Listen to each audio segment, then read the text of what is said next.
పచ్చని పల్లెల్లో aqua park చిచ్చు రేపుతోంది. మాకొద్దు ఈ మాయదారి ఫ్యాక్టరీ అంటూ ఊరువాడ ఏకమైంది. ఉద్యమిస్తే కేసులు పెట్టారు, ఎదురు తిరిగితే బేడీలేసి జైలుకు పంపారు.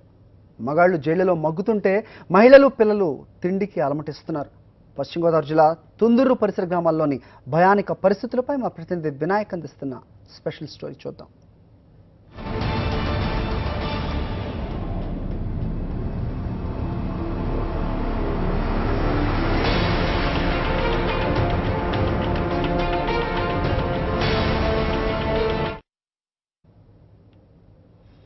పచ్చని పల్లెల్లో ఆక్వా పార్క్ చిచ్చురేపింది.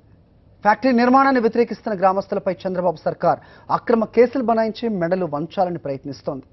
గ్రామంలో ఎవరు అడుగు పెట్టాలన్నా గుర్తింపు కార్డు చూపించాలంటూ హుకిం జారీ చేసింది. నెల రోజులుగా 144 సెక్షన్ పేరుతో గ్రామస్తులను వేధిస్తోంది. పల్లెసీమల్లో పోలీస్ రాజ్యాన్ని ఏర్పాటు చేసి బెదిరింపులకు పాల్పడుతోంది.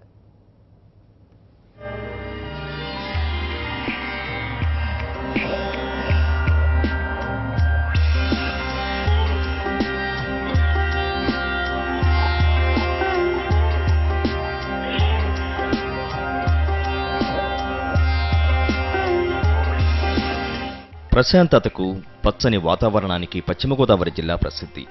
వ్యవసాయ ఆధారితమైన ఈ జిల్లాలో ఆక్వా రంగానికి ఎంతో ప్రాముఖ్యత ఉంది. అయితే ప్రజల అభిప్రాయాలను పరిగణలోకి తీసుకోకుండా చంద్రబాబు సర్కారు 2014లో భీమవరం మండలం తుందూరు గ్రామంలో గోదావరి మెగా ఆక్వా ఫుడ్ పార్కును ఏర్పాటు చేయాలని నిర్ణయించింది. జిల్లాలోని అన్ని సీట్లు గెలిపించిన ప్రజలకు ముఖ్యమంత్రి చంద్రబాబు ఇప్పుడు చుక్కలు చూపిస్తున్నారు.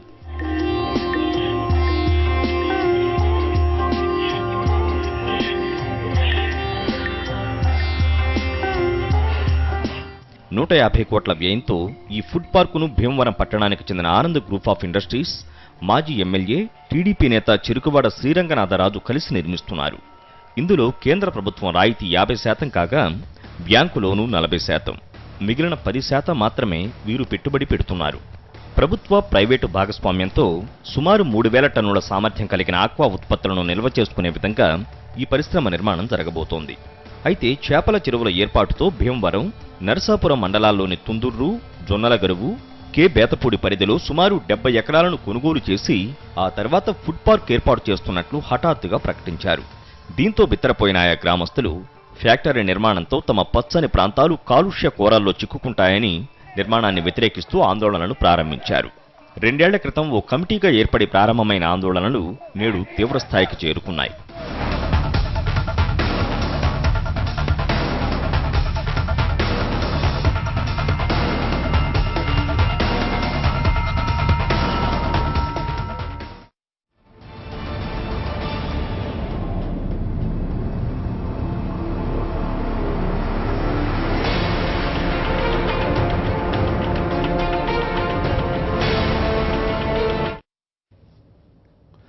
అసలు స్థానికులు ఆక్వా ఫ్యాక్టరీని ఎందుకు వ్యతిరేకిస్తున్నారు?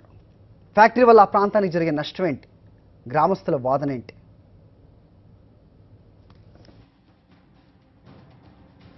ఈ ప్రాంతంలో ఆక్వా ఫ్యాక్టరీ నిర్మిస్తే 5 మండలాలపై ప్రత్యక్షంగా ప్రభావం చూపిస్తుందని ఆందోళనకారుల వాదన. 3000 టన్నుల చేపలు, రొయ్యలు, పీతలు శుద్ధి చేసే సామర్థ్యంతో పనిచేసే ఫ్యాక్టరీలో పెద్ద ఎత్తున అమ్మోనియా నిల్వలుంచాల్సి వస్తుందని గ్రామస్తులంటున్నారు.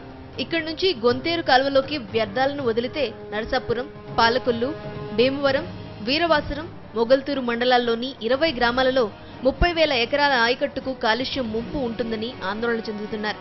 నరసాపురం, భీమవరం, మొగల్తూరు మండలాల్లోని గ్రామాలలో ఉప్పుటేర్లను ఆధారం చేసుకుని 20,000 మంది మత్స్యకార కుటుంబాలు జీవిస్తున్నాయి. ఈ ఫ్యాక్టరీ కాలుష్యాల వల్ల మత్స్య సంపద మనుగడకు ప్రమాదమని వారంతా భావిస్తున్నారు. అలాగే రోజు కాలువల ద్వారా పొలాలకు చేరాల్సిన సాగునీటిలో 1,50,000 లీటర్లను ఫ్యాక్టరీ అవసరాలకు మళ్లిస్తారని చెబుతున్నారు. పిల్లలకి ఆరోగ్యం ఉండదని, మా పెద్దలకి ఆరోగ్యంగా ఉండదని, మంచినీటికి ఇబ్బంది అవుతుందని మేము ఆ పార్కు వద్దని 30 గ్రామాల నుంచి పోరాడుతున్నామండి. అయితే దాన్ని ఆపకుండా మా మీద వ్యతిరేకత తీసుకొచ్చి మేము శాంతియుతంగా ధర్నాలు అవి చేస్తున్నాము. కానీ వాళ్ళు దౌర్జన్యంగా పోలీసుల్ని మా మీదకి ఉసుకొల్పి మమ్మల్ని చాలా ఇబ్బందులకు గురి చేస్తున్నారు. ఇక్కడ మెగా ఆక్వా పార్క్ పెడుతున్నారు. ఈ గ్రామాల మధ్యలో 3 గ్రామాల మధ్యలో పెడుతున్నారు. 30 గ్రామాలకు నష్టం వస్తుంది. అందుచేత ఈ ఫ్యాక్టరీని దూరంగా ఎక్కడైనా సముద్రం తీరాన్ని తరలించాలని మా మనవి. ఈ ఫ్యాక్టరీని ఏమైనా సరే మేము సావనైనా సత్తాం కానీ ఈ ఫ్యాక్టరీని మట్టుకి ఇక్కడ నిర్మించరాదని, ఈ ఫ్యాక్టరీ మాకు ఇక్కడ కట్టొద్దయ్యా బాబు అని మేము ఎంతో న్యాయంగా గాంధీ గారి బాటలో నడిచి వెళ్తున్నాము. కానీ అయినా ఈ గ్రామాల మధ్యలోనే పెట్టి తీరుతాను అంటున్నాడు ఆయన.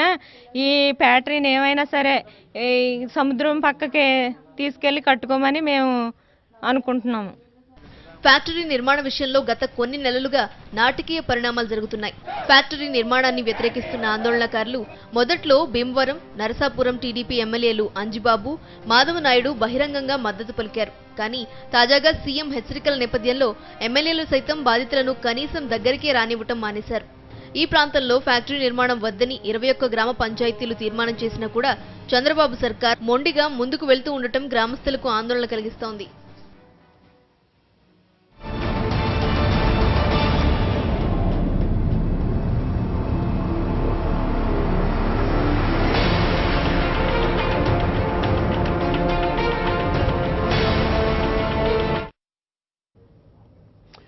పచ్చని పల్లెల్లో ఆక్వా ఫ్యాక్టరీ నిర్మాణం జరిగితే తమ బ్రతుకులు నాశనం అవుతాయంటూ సమీప గ్రామాల ప్రజలు పోరుబాటు పట్టారు. 2 ఏళ్లుగా అనేక ఆందోళనలు చేస్తున్నారు. దీంతో ప్రజలను అణిచివేసేందుకు ప్రభుత్వం అన్ని రకాల ప్రయత్నాలు చేస్తోంది. పోలీస్ కేసులతో బెదిరింపులకు దిగుతోంది.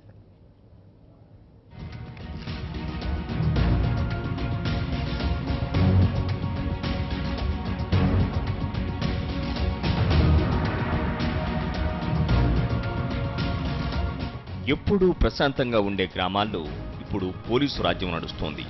ఫ్యాక్టరీ నిర్మాణాన్ని వెంటనే వేగవంతం చేయాలని స్వయంగా ముఖ్యమంత్రి చంద్రబాబు ఆదేశించడంతో ఆందోళనకారులను అణగదొక్కడానికి పోలీసు శాఖను తెరపైకి తెచ్చారు.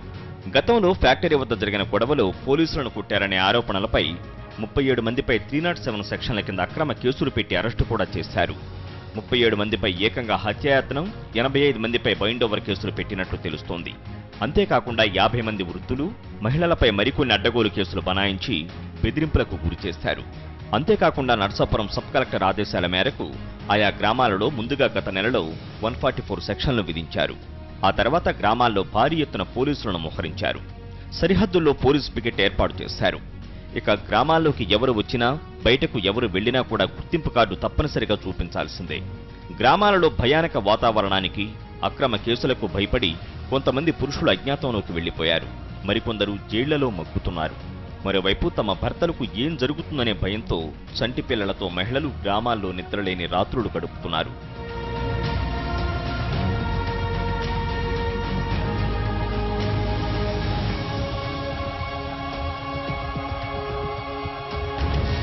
Godavari mega aqua park food అని చెప్పి మా గ్రామాల మధ్యలో నిర్మిస్తున్నారు.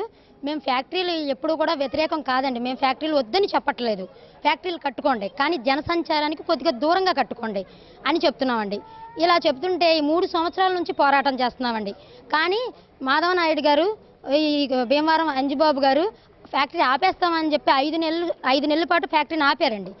ఆపితే అమ్మాయి ఆగిందనుకుని మేము సంతోషించే ఈ లోపల పోలీసు దౌర్జన్యంతో 144 సెక్షన్ అని మా భర్తల మీద వాంటెడ్ కేసులు, ఆడవాళ్ళ మీద బైండవర్ కేసులు, ఇంకేంటేంటో కేసులు పెట్టి, ఇంట్లో మగవాళ్ళను కూడా లేకుండా అన్యాయమైన కేసులు పెట్టి బయట తిరిగేలా చేస్తున్నారండి. ఊళ్ళో మగోడంటూ లేకుండా ఆడవాళ్ళు ఇబ్బంది పడేలాగా చేస్తున్నారండి. ఆధార్ కార్డు లేకుండా రానివ్వట్లేదండి పోలీసులు. చాలా ఇబ్బంది పడుతున్నామండి. అసలు పోలీసులు కట్టడే తీయాలని ముందు మేము కోరుకుంటున్నామండి. చాలా ఇబ్బందిగా ఉందండి మాకు. హాస్పిటల్కి వెళ్తాకేంటి, ఒక చుట్టాల ఇంటికి వెళ్తాకేంటి, చుట్టాలు మా ఇంటికి వస్తాకేంటి, చాలా ఇబ్బందిగా ఉందండి. ముందు పోలీసులు అరికట్టండి, మాకు అదే కావాలండి. తర్వాత ఉంటే ఫ్యాక్టరీ తర్వాత చూసుకోవచ్చు. ఆ పోలీసులు ఏంటండి, అయిన దానికి కాని దానికి నిన్న ఏమీ లేకుండానే మా తోటకోళ్ళని తీసుకుని వెళ్ళిపోయారండి. ఆవిడ ఎంత బాధపడో ఎక్కడో ఫ్యాక్టరీ కాడ వదిలేరంటండి. ఎందుకు కావాలండి ఇంత ఫ్యాక్టరీ? వద్దనే మేము కోరుకుంటున్నామండి. వద్దన్న మాట కూడా అరెస్ట్ చేస్తామంటున్నారండి. ఇది ఎక్కడ న్యాయమో మాకు తెలియట్లేదు. ఇన్ని రోజులు అయిపోయింది, జైల్లో పెట్టేసింది. వచ్చి టీకానా లేదండి మాకు. ఎట్టి పిల్లలకి ఆహారం ఎలా ఎట్టాలో ఏం జరగాలో మాకు తెలుస్తలేదు.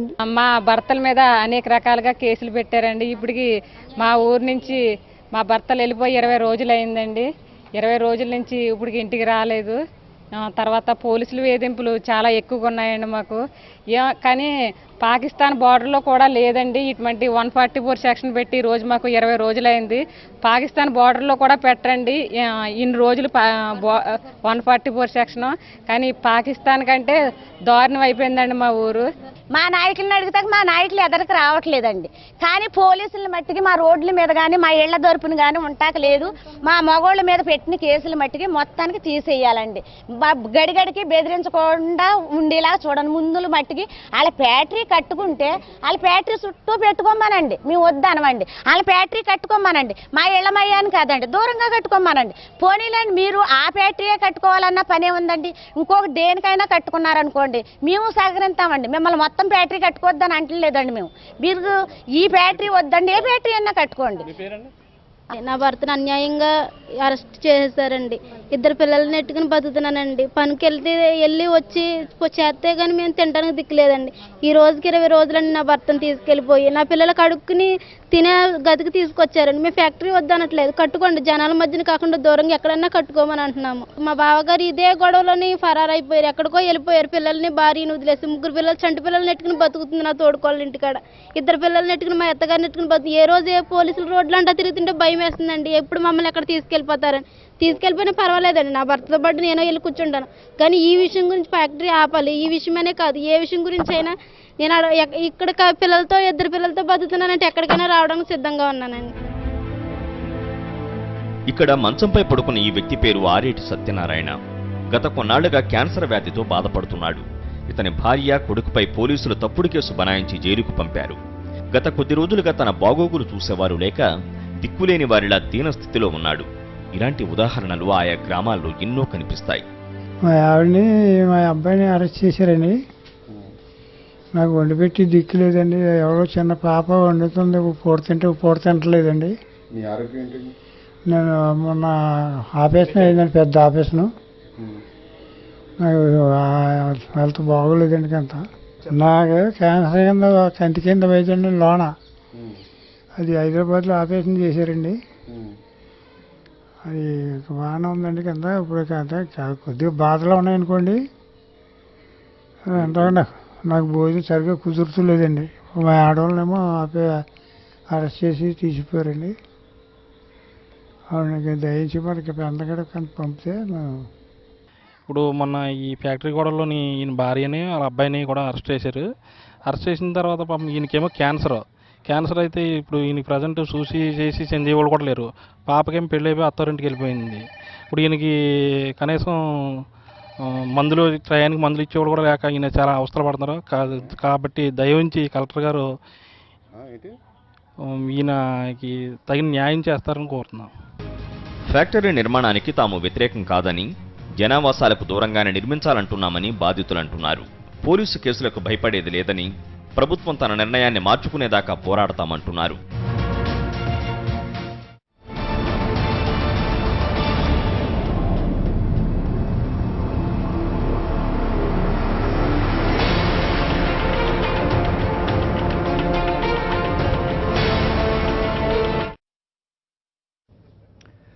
ఇక ఆక్వా ఫ్యాక్టరీ నిర్మాణానికి వ్యతిరేకంగా ప్రజలు చేస్తున్న ఆందోళనకు విపక్షాలు అండగా నిలిచాయి.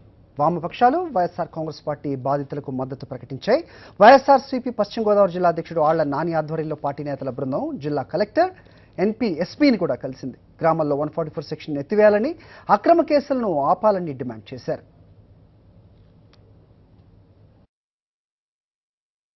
పశ్చిమ గోదావరి జిల్లా భీమవరం అసెంబ్లీ నియోజకవర్గంలో తుందూరు గ్రామంలో అక్కడ ప్రజాభిప్రాయానికి వ్యతిరేకంగా Godavari aqua mega food park పేరిట ఒక నిర్మాణం జరుగుతూ ఉంది.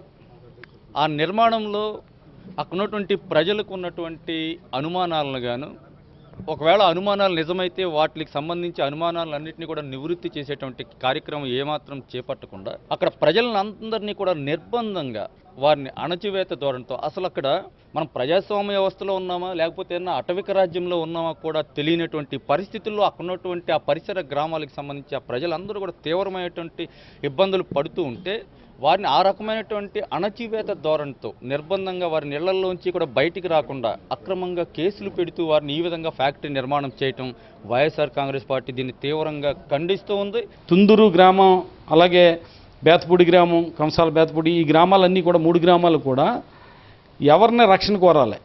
ఎందుకంటే చంద్రబాబు నాయుడు గారు అలాగే స్థానిక ఎమ్మెల్యే, ఈ ప్రభుత్వం ఎంత దాష్టికంగా ప్రవర్తిస్తుందంటే పోలీసులు పెట్టారు. ఈ రోజుకి కూడా సెక్షన్ 144 కొనసాగుతుంది. అక్కడ 144 సెక్షన్ పెట్టవలసిన అవసరం ఏమున్నదో మనకి అర్థం అవడలా.